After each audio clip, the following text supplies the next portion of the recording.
So you're looking for a $35,000 to $45,000 full-size SUV, but you don't want to make some compromises on price and value, and most importantly, you're looking for safety, and you're looking for reliability and the best bang for the buck.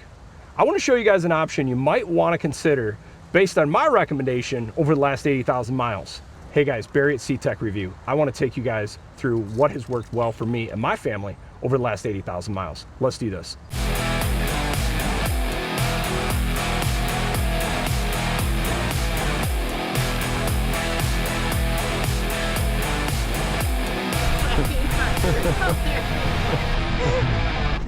So if you're new to this channel, we've done a lot of videos with our 2019 Lincoln Navigator Black Label L. A lot of words, but basically this is the longest version of the Lincoln Navigator, and the Black Label is the trim level, which is the higher trim level. I'm going to tell you guys my thoughts and experience after 80,000 miles of ownership on this 2019 Lincoln Navigator, and why this might be the best value for you for a full-size SUV. You can go get something heavily discounted, and I think it's the best option for this year. So this is a 2019 Lincoln Navigator L Black Label. We just crossed 80,000 miles on it, and we're actually going to be moving on to the next vehicle. Keep an eye on the channel. There'll be some fun stuff happening in the next few months on SUV stance. But this has been the best SUV I've ever owned, and I can tell you guys I highly recommend this. And I'm going to tell you why I recommend this. At the time of doing this video, in fall of 2025, this thing still has the highest horsepower available for a 2026 model year full-size SUV outside of the Escalade V. If you're looking for something with 450 horsepower, a 7-year-old Lincoln Navigator will give you that power, and you don't have to spend $120,000 on a brand new one. We look under the hood of this beast, and it's going to look familiar to the Ford crowd. This is a 3.5 liter EcoBoost, but this is the high output version. This is the exact same motor that's in the 2017 to 2020 Ford F-150 Raptor. 450 horsepower, 510 pound-feet of torque. I think this motor's phenomenal. One caveat, make sure you have the latest cam phasers on the engine, or they've been replaced, or you're about to do it. Once you fix that issue, these things seem to be pretty solid. We had the cam phasers replaced on this at 50,000 miles, and it's been flawless. We've not had any coolant issues. It uses zero oil in between oil changes at 5,000 to 6,000 miles. What maintenance have I done? I did put a new battery in it. The original battery lasted 70,000 miles on it. Went to Costco, picked up a battery. I think it was like 150 bucks, no big deal. Air filters, OEM Motorcraft only, easy. Spark plugs. If there's one thing, if you're someone on a budget and you're trying to maximize, I change these spark plugs out myself in like 15 minutes. You pull this cover off. The 3.5 liter EcoBoost is one of the easiest engines to change spark plugs. 50 bucks in spark plugs. Technically, I didn't even need to replace them, but I kind of wanted to. 70,000 miles on it, did that. Changed the coolant when they did the cam phasers. Otherwise, guys, that's it. It doesn't burn oil. It doesn't use coolant. Next thing, this had the CDF drum replaced at about 55,000 miles on it. We noticed a little bit of a stiff shift. Dealership under warranty, rebuilt the transmission, new CDF, torque converter, all that. It's been flawless, and we've done probably about 5,000 to 10,000 miles of towing with this thing. Okay, you might think, cool, Barry, still, why are you promoting the Lincoln Navigator over some of the other options available during this time period? Show me an interior in an SUV that looks this premium in a 7-year-old full-size SUV.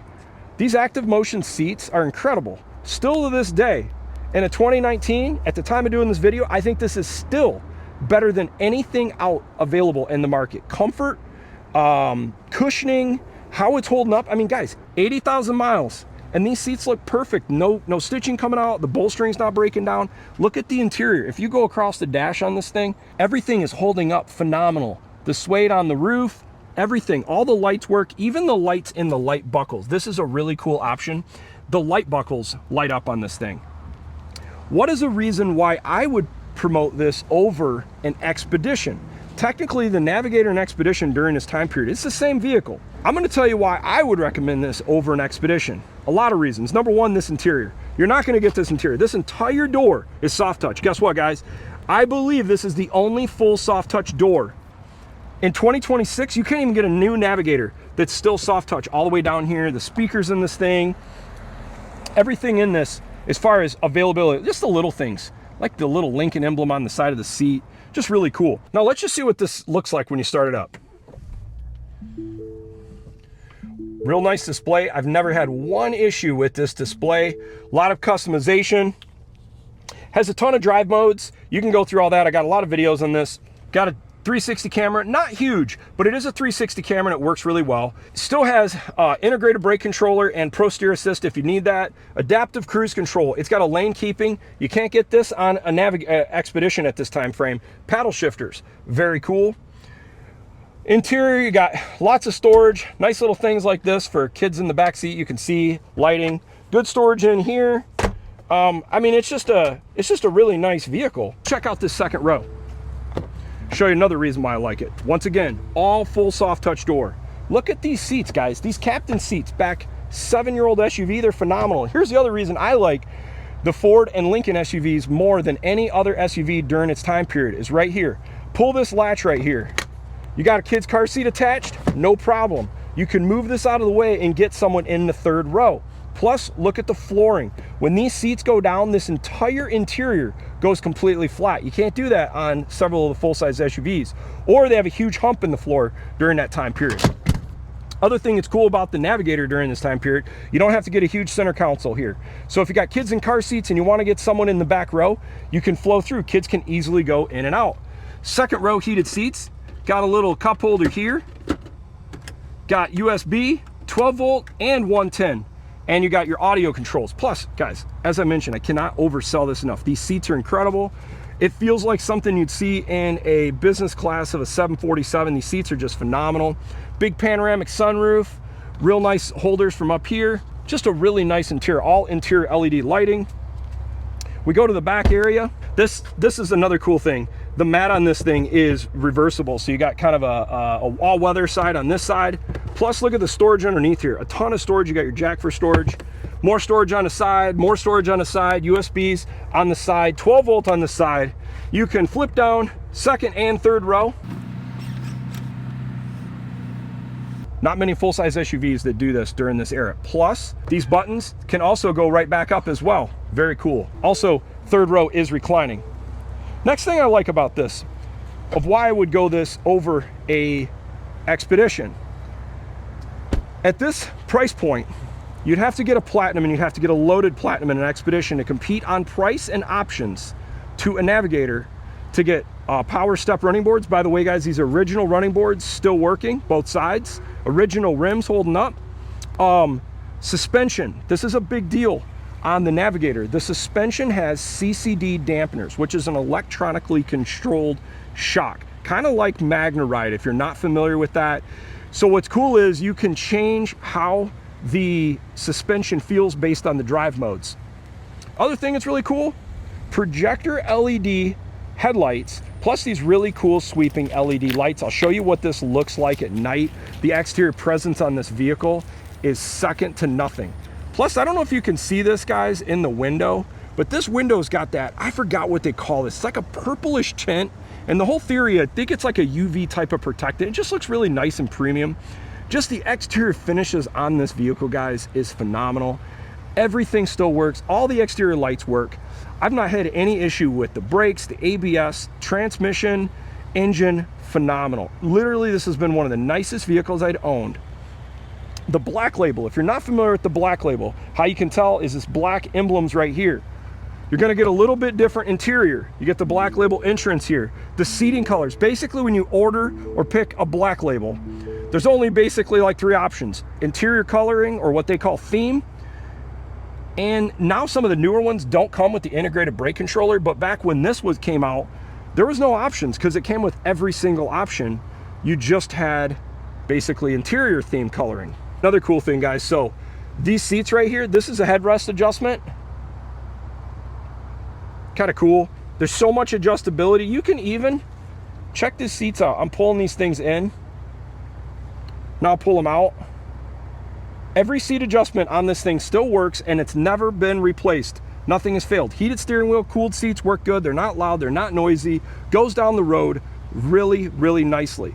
These are the kind of finishes you can't get on an Expedition, plus the Revel Ultima sound system in this thing, incredible, guys. Seriously, still to this day, I have not heard a vehicle I've been in at this price point that sounds better than the sound system that comes in this vehicle. And this has a lane keeping system. It's a really nice system. Apple CarPlay. Now I'm going to show you a few things I've done that will help the vehicle hold up a little bit nicer.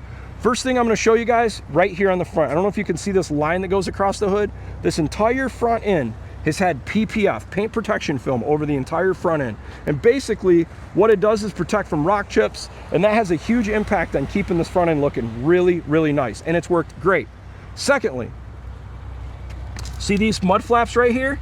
I went with, I think it's WeatherTech or Husky. I'll look back at my purchase history, but I ran these because where we live, I wanted as much protection down the side of the vehicle, plus that mud flap will protect the under running carriage of the running boards. So, and these are actually from an Expedition, but they fit the Navigator. Next option I recommend, guys, this is, I believe, the ThinkUware. I gotta confirm.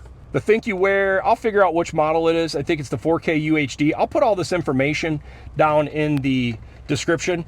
I've been running that dash cam now for about a year. Hides and tucks in nicely. I never hardwired it, but it basically plugs in right there. Just the interior finish of this, soft touch, everything about this vehicle, I've been really happy and thankful for.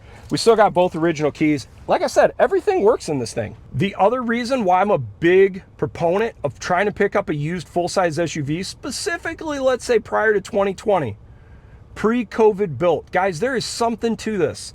I have found a lot of vehicles made during COVID at those peak times, 20 to 22, riddled with issues. This thing is built before COVID and it's been solid. And I wonder if this is why it's been a good vehicle. So you don't want to spend $100,000, $120,000 on a full-size SUV. And you want features that the $120,000 SUV doesn't have today. As an example, if you wanted to go get a 2025 Lincoln Navigator today, you can't get full massaging seats in the front row. Also on the new Navigator, you don't get the premium seat buttons and massaging seats on the side of the door. It's on the side of the seat like the F-150 and like the Expedition.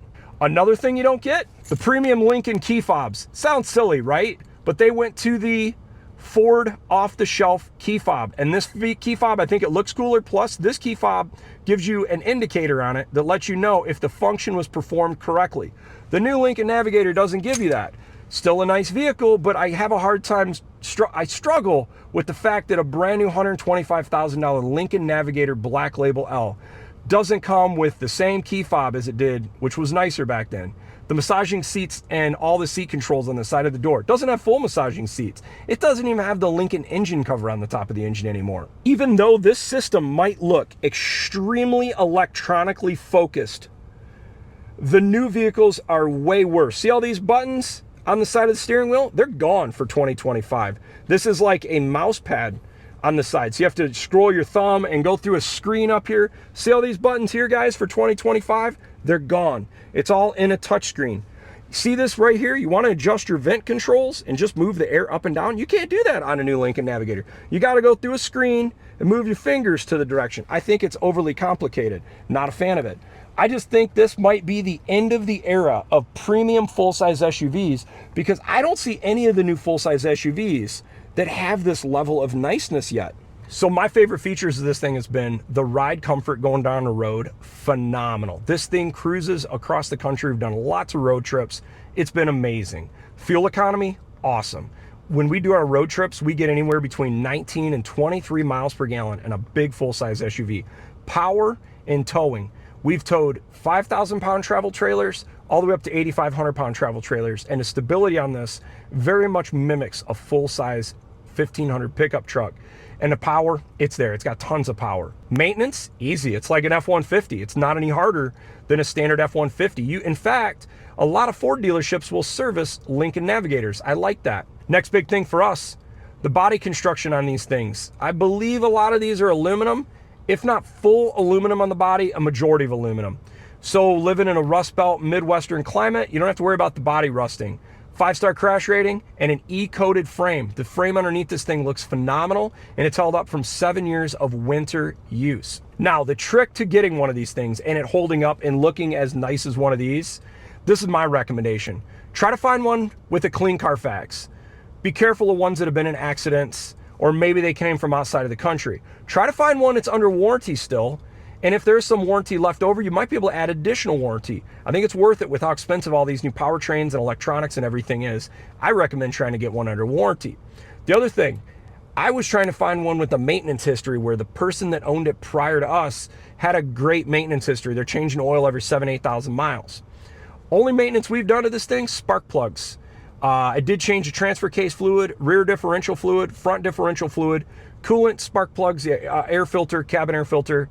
That's it, guys. It's been easy. So that's one of the trips. Over the last 8,100 miles, we averaged 14.4. And you might say, well, that's not great.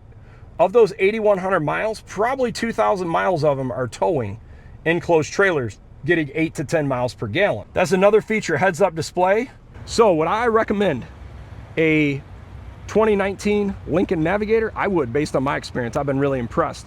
And now I'm trying to figure out what the next steps are going to be for us, because the value of this is hard to find on these new SUVs.